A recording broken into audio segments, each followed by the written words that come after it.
అందరికీ నమస్కారం. ఇవాళ మనతో ప్రముఖ ఆస్ట్రాలజర్ జ్యోతిష శాస్త్ర పండితులు మాడుగుల శివప్రసాద్ గారు ఉన్నారు. జూలై నెలలో మకర రాశి వారికి ఎలాంటి ఫలితాలు ఉండబోతున్నాయో వారి మాటలను తెలుసుకుందాం. గురుగారు నమస్కారం. గురుగారు, జూలై నెలలో మకర రాశి వారికి ఎలా ఉండబోతుంది కాస్త వివరించండి. శ్రీ మహాగణాధిపతయే నమః. ఐం మహాసరస్వత్యే నమః. శ్రీ లలితాంబికాదేవియే నమః. మాస ఫలాల కార్యక్రమములో భాగంగా ప్రతి నెల కూడా ఈ మాసములో 12 రాసుల వాళ్లకు ఎలా ఉంటుంది, ఏమిటి, ఎలా జరగబోతున్నాయి అనేటువంటి విషయము గురించి మనము ప్రతిసారి చెప్పుకుంటూనే ఉన్నాం. ఇప్పుడు కూడా జూలై మాసం అంతా కూడా ఎలా ఉంటుంది, ఈ జూలై మాసము అని మాసం అంటున్నాము కానీ మనము ఆంగ్లము పేరుతో మనము ఇంగ్లీష్ పదంతో మనం మాట్లాడుతున్నాము కానీ ఆషాఢమాసం అనేటువంటిది 6వ తేదీ నుండి ప్రారంభమవుతున్నది కాబట్టి జ్యేష్ఠమాసము అయిపోయి ఇక్కడ దక్షిణాయనము ఉత్తరాయణం అయిపోయి దక్షిణాయనము కూడా ప్రారంభమవుతుంది. కాబట్టి ఈ మార్పులు చేర్పులు అయనము ఎప్పుడైతే మార్పు జరుగుతుందో కూడా కొన్ని గ్రహాలు అనుకూలముగా కొంతమందికి చిన్న చిన్న స్వల్ప ఏదో మిశ్రమ ఫలితాలుగాను ఉంటాయి. అయితే ప్రతి వాళ్ళు కూడా వ్యక్తిగతమైనటువంటి జాతకాలు అనేటువంటివి చాలా అవసరం. ముఖ్యంగా అందరూ ఒకే లగ్నములో పుట్టి ఉండరు కదా.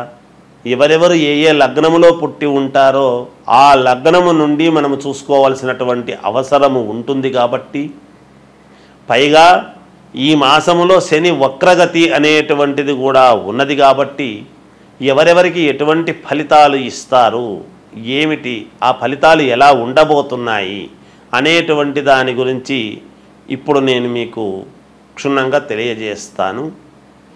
మకర రాశి వారికి కాస్త మిశ్రమ ఫలితాలు గోచరిస్తూ ఉన్నాయి. మిశ్రమము కంటే కూడా ఇంకా కొంచెం చిన్నపాటి ఇబ్బందులు ఉంటాయి అనేటువంటిది చెప్పవచ్చును. అయినా ఏమి అధైర్యపడాల్సినటువంటి అవసరం అయితే ఎంత మాత్రమూ లేదు. మీ వ్యక్తిగతమైనటువంటి జాతకాలను ఒక్కసారి పరిశీలన చేసుకోండి, మేలు జరుగుతుంది. ఈ నెలలో కాస్త అనుకూలమైనటువంటి ఫలితాలు తక్కువగా ఉంటాయి. గందరగోళమైనటువంటి పరిస్థితులు కూడా ఉండవచ్చును అనేటువంటిది సూచనప్రాయముగా తెలియచేయటం. ఏ పని చేయబుద్ధిగాక ఏం చేస్తావులే, ఎందుకులే, అది ముట్టుకొని మళ్ళీ మనకు ఇబ్బంది అని కాస్త నిత్రాణగా జిగుప్సగా బుద్ధి పుట్టక వదిలేయటం అనేటువంటిది జరుగుతాయి. చేపట్టినటువంటి పనులు ఏమైనా ఉంటే అవి కాస్త మందకొడిగా నిదానముగా నిబ్బరముగా సాగుతూ ఉంటాయి. మనకేమో మనస్సు వేగంగా ప్రవహిస్తుంది. ఎందుకంటే తొందరగా అయితే బాగుంటుంది అనేటువంటి ఆలోచనలు ఉండవచ్చును. కానీ ఇక్కడ పరిస్థితులు గ్రహస్థితులు అనుకూలముగా లేనందున కాస్త నెమ్మదిగా జరగటం అనేటువంటిది ఉంటాయి. అలాగే వ్యవహారాలలో శ్రమ అధికము అనేటువంటిది కొన్ని వ్యవహారాలు ఉంటాయి కదా, ఆ వ్యవహారాలలో దానికి తగినటువంటి శ్రమ అనేటువంటిది ఎక్కువగా ఉంటుంది. చికాకులు పెరుగుతాయి. కొంతమంది ప్రవర్తన వలన మానసికమైనటువంటి ఇబ్బంది మనఃక్లేశం అనేటువంటిది కూడా కలగవచ్చును. అదేమిటి, ఇంతకాలం బాగున్నారు కదా, వీళ్ళు ఇలా ప్రవర్తిస్తున్నారే అనేటువంటిది ఆందోళన ఆలోచన మీకు కలగవచ్చును. కానీ పరిస్థితులు అలా ఉన్నాయి. మానసికమైనటువంటి సమస్యలు కలుగుతాయి. ఒక విషయమై బంధుమిత్రులతో చర్చిస్తారు, ఏ విషయమైనా కావచ్చుగాక. వ్యాపారపరంగా చిన్నపాటి నష్ట సూచనలు ఉన్నాయి. లాభాలు కాదు, మామూలుగా ఉండటం అనేది కాదు, కాస్త నష్టాలు రావచ్చునేమో అనేటువంటిది కూడా ఆలోచన చేయవలసినటువంటి విషయం ఉంటుంది. విలువైనటువంటి వస్తువులను చేజార్చుకోకుండా జాగ్రత్త వహించండి, మీకు మేలు జరుగుతుంది. అలాగే స్త్రీ సంబంధిత వివాదాలు కలగవచ్చును. ఆడవాళ్లకు కొంచెము దూరముగా ఉండండి. వాళ్ళ గురించి ఏమి మాట్లాడొద్దుగాక. టెన్షన్ అనేటువంటిది వచ్చి ఏదైనా ఒక మాట బయటికి అన్నాము అంటే అది ఇంకొక రకంగా వెళ్ళి మీకు ఇబ్బందులు కలిగే అవకాశం ఉంటుంది. కాబట్టి ఆడవాళ్ళను చాలా దూరముగా పెట్టడము కానీ, లేదా ఆడవాళ్ళ గురించి మాట్లాడకుండా ఉండటము కానీ, లేదా రెగ్యులర్గా కలిసేటువంటి ఆడవాళ్లను ఈ మాసములో కలవకుండా జాగ్రత్త పడటము కానీ చేసుకుంటే మీకు చాలా మేలు జరుగుతుంది గాక. చెయ్యని పనికి కాస్త నిందలు పడటం కూడా ఉంటుంది. నేను ఆ పనే చేయలేదు, వీళ్ళు నన్ను అంటున్నారు అనేటువంటి బాధ కలగవచ్చును. ఏదైనా ఈ మాసము ఈ వాతావరణం అంత అనుకూలముగా లేదు మీకు, కాబట్టి కొన్ని ఇబ్బందులు ఎదురు కావచ్చు. జాగ్రత్త తీసుకొని మీ వ్యక్తిగతమైనటువంటి జాతకాలు ఒక్కసారి చూపించుకొని మీకు నచ్చిన వాళ్ళ దగ్గర ఏదైనా పరిహారాలు ఉంటే చేసుకొని ముందుకు వెళ్ళండి, తప్పకుండా మేలు జరుగుతుంది గాక. అలాగే గురుగారు, మకర రాశి వారు ఎటువంటి పరిహారాలు చేసుకుంటే వీళ్ళకి శుభ ఫలితాలు ఉంటాయి అంటారు? మకర రాశి వారు ఎటువంటి ఫలితాలు చేసుకోవాలి అంటే ఎవరు ఏ లగ్నములో పుట్టారో ముందు అది తెలుసుకోవాలి. ఆ లగ్న దోషం ఏమిటి, అక్కడి నుంచి గ్రహస్థితులు ఎలా ఉన్నాయి, ఇప్పుడు గోచార రీత్యా ఏం జరుగుతుంది అనేటువంటిది ఒక్కసారి మీరు పునఃపరిశీలన చేసుకోవాలి. ఏది ఏమైనా మీ ఇంటి దేవుడు, కులదేవుడు, ఇష్టదేవుడిని నమస్కారం చేసుకోండి. కానీ కాకపోతే వ్యక్తిగతమైనటువంటి జాతకాన్ని పరిశీలన చేసుకొని మీరు దానికి తగిన పరిహారం అనేది చేసుకుంటే మీకు భవిష్యత్తులో చాలా యోగవంతంగా ఉంటుంది అని తెలియజేస్తున్నాను. జయవస్తు. జూలై నెలలో మకర రాశి వారికి ఎలాంటి ఫలితాలు ఉంటాయో తెలియజేసినందుకు ధన్యవాదాలు గురుగారు. జయవస్తు. అందరికీ నమస్కారం. ఇవాళ మనతో ప్రముఖ ఆస్ట్రాలజర్, జ్యోతిష్య శాస్త్ర పండితులు మాడుగుల శివప్రసాద్ గారు మనతో ఉన్నారు. ఆషాఢ మాసం యొక్క విశిష్టతను వారి మాటలోనే తెలుసుకుందాం. గురుగారు నమస్కారం.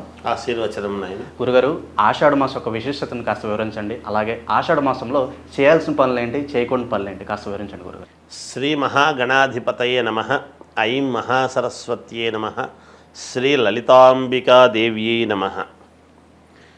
ఆషాఢమాసము యొక్క విశిష్టత ఏమిటి, ఆషాఢమాసములో చేసుకోవాల్సినటువంటి పనులు ఏమిటి, చేసుకోకూడనివి ఏమిటి అనేటువంటివి సరే ఎంత తెలిసినా ఏదో ఒక అనుమానము, మానవులము సహజము కదా, ప్రతిదీ కూడా మనము సందేహము అనేటువంటిది వచ్చినప్పుడు తెలుసుకోవాలి అనేటువంటి దాంతో అడుగుతూ ఉంటారు. సర్వమానవాళికి తెలిసే విధముగా చెప్పటము మా వంతు కర్తవ్యముగా భావించి తెలియజేస్తూ ఉంటాం. ఆషాఢమాసం అనంగానే ఆషాఢమాసం వస్తుంది కదా, శుభకార్యాలు చేసుకోవటానికి అవకాశము ఉండదు అనేటువంటిది అందరికీ తెలిసిన విషయం. అంటే వివాహాలు, గృహప్రవేశాలు, శంకుస్థాపనలు, మామూలుగా పండితులు వీళ్ళు బ్రాహ్మలు అనేటప్పటికీ ఉపనయన కార్యక్రమాలు, ఒడుగు అంటాం. అలా ఇక్కడ తెలంగాణ భాష వడక లగ్నం అని ఏదో అంటాం. అలా ఉపనయన కార్యక్రమాలు కానీ, శంకుస్థాపనలు, భూమి పూజలు కానీ, ఏదైనా ఒక కొత్త వ్యాపారము ప్రారంభించాలి, చెయ్యాలి అని అనుకుంటే అవన్నీ ఆషాఢమాసము కదా నాయన, ఈ మాసము కాస్త ఆగి చేసుకోవచ్చు కదా అని ఇలాంటివన్నీ కూడా చెబుతూ ఉంటాం. సరే, ఎవరైనా కాన్పులైనారు అనేటప్పటికీ మరి పుణ్యపురుడు కాబట్టి ఇంట్లో పుణ్యాహవాచనము ఇట్లాంటివి ఇవి చేసుకోవచ్చు. ఆషాఢమాసములో చేసుకోకూడనివి అంటే శుభకార్యాలు ఏవి తలపెట్టేదానికి ఉండదు. అయితే ముందుగా ఎవరైనా పెళ్లి సంబంధాలు మాట్లాడుకున్న వాళ్ళు కానీ, వాళ్ళ ఇంటికి రావడము, వీళ్ళింటికి పోవడము, ఇటువంటివి ఏమో మామూలుగా సందర్భాన్ని బట్టి చేసుకోవచ్చు. ముందే మాట్లాడుంటారు కాబట్టి వాటికి ఏమీ ఇబ్బంది ఉండదు. ఎందుకంటే వివాహం అనేటువంటిది ఎలాగో శ్రావణ మాసము తర్వాతను పెట్టుకుంటారు, మంచి రోజు చూసి. వచ్చిపోవడాలు, రాకపోకలు అనేటువంటివి సహజము కాబట్టి రెగ్యులర్గా జరిగేటివి జరుగుతూ ఉంటాయి. వెళ్ళవచ్చును, రావచ్చు. అదొక మార్గం. ఇక ఆషాఢమాసము చేసుకోవాల్సినటువంటివి ఏమిటి? ఇప్పుడు ఇవి చేసుకోవడానికి లేదు. శుభకార్యాలు, వివాహము, తర్వాత ఉపనయనము, లేకపోతే మనము ఎంగేజ్మెంట్ కానీ, అంటే నిశ్చయతాంబూలాల కార్యక్రమము అని ఇలాంటివి చేసుకోవటానికి లేదు. శంకుస్థాపనలు, కొత్త వ్యాపారాలు ప్రారంభం చేసుకోవటం కానీ, ఏదైనా ఒక షాపు ఓపెనింగులు కానీ ఇవన్నీ చేసుకోకూడనివి. ఇక చేసుకోవాల్సినటువంటివి ఏమిటి? మరి ఆషాఢమాసం అంతా ఖాళీగా ఉండాలనా? ఏమీ లేవా అంటే పరమ పుణ్యప్రదమైనటువంటివి ఉన్నాయనేది కూడా చెప్పాలి. ఏమిటి అంటే ఆషాఢమాసములో ఆషాఢ పాడ్యమి నుండి, అంటే అమావాస్య అయిన తర్వాత వెంటనే వచ్చే పాడ్యమి నుండి నవమి వరకు గుప్త నవరాత్రులు అని అమ్మవారివి ఉన్నాయి. ఇవి వారాహి నవరాత్రులు అంటాం. ఈ గుప్త నవరాత్రులు దేనికి? గుప్త పేరులోనే గుప్తము అంటే ఏమిటి అంటే రహస్యముగా చేసేటువంటివి. దాని యొక్క అర్థమే గుప్తము అని. రహస్యంగా ఎందుకు చేయాలి అంటే అందరి యొక్క దృష్టి పడటం అనేటువంటిది మంచిది కాదు కాబట్టి. కొన్ని పూజలు అందరికీ తెలిసేట్టుగా చేస్తాం. ఈ గుప్త నవరాత్రులు అని ఎప్పుడైతే రాత్రి శబ్దముతో మనము మాట్లాడుతూ ఉన్నామో ఇవి సంవత్సరానికి ఎప్పుడూ కూడా మామూలుగా ఉగాది పండుగ సమయములోను, ఇలాంటి ఆషాఢమాస సమయములోను, తర్వాత శారదా శరన్నవరాత్రోత్సవాలు అని ఇలా వస్తూ ఉంటాయి. మనకందరికీ దసరా పండుగలు మాత్రమే ప్రాచుర్యం, అందరికీ కూడా తెలిసినటువంటిది. మిగతాటివి కాదా అంటే ఇవి కూడా ఉన్నాయి. ఇది రైతులకు చాలా ముఖ్యమైనటువంటివి ఈ గుప్త నవరాత్రులు అనేటువంటివి. ఏమిటి రైతులకు? ఎందువలన అంటే వరాహలక్ష్మీదేవి అంటాం. వరాహ అమ్మవారి, వారాహి అమ్మవారి యొక్క ఇది అయితే ఇవి భూములకు సంబంధించి ఎప్పుడైతే మనము చేస్తూ ఉంటామో, ఏవైనా భూమి తకరారులు ఉండినా, మంచి పంటలు పండాలి అని అనుకునేటువంటి వాళ్లకు మన ఇంట్లో ఎటువంటి కలతలు లేకుండా సస్యశ్యామలముగా నిత్య కళ్యాణం పచ్చతోరణములాగా ఇల్లు ఎప్పుడూ కూడా కళకళలాడుతూ ఉండాలి అని అంటే కానీ ఈ పూజలు చేస్తూ ఉంటారు. ముఖ్యంగా రైతులు భూములకు చేసేటువంటి పూజలు ఏమిటి? ఈ నవరాత్రులు ప్రతిరోజు కూడా భూమిని పూజ చేస్తూ దశమి రోజు అనేటువంటిది ఒకటి ఉంటుంది. తర్వాత వచ్చేటువంటి ఏకాదశి, ఇత్తనాల ఏకాదశి, ఆషాఢ శుద్ధ ఏకాదశి, తొలి ఏకాదశి అని వస్తున్నది. రైతులకు చాలా ప్రాముఖ్యత కలిగినటువంటిది.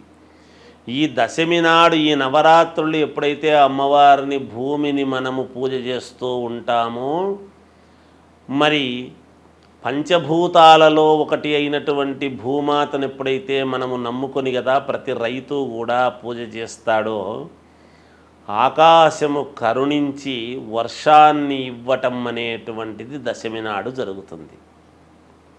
ఈ చేసినటువంటి పూజలకు చాలా సంతోషించి ఎప్పుడైతే దశమి రోజు ముందు రోజు వానలు కురుస్తాయో, తొలకరి వానలు అని చినుకులు పడతాయో, మరుసటి రోజు సేద్యము చేసుకొని ఇత్తనాలు వేసుకోవటానికి రైతు ఇలా ఆకాశం వైపు చూస్తూ ఎప్పుడు కరుణిస్తుందా అనేటువంటి ఇది చూస్తూ ఉంటాడు.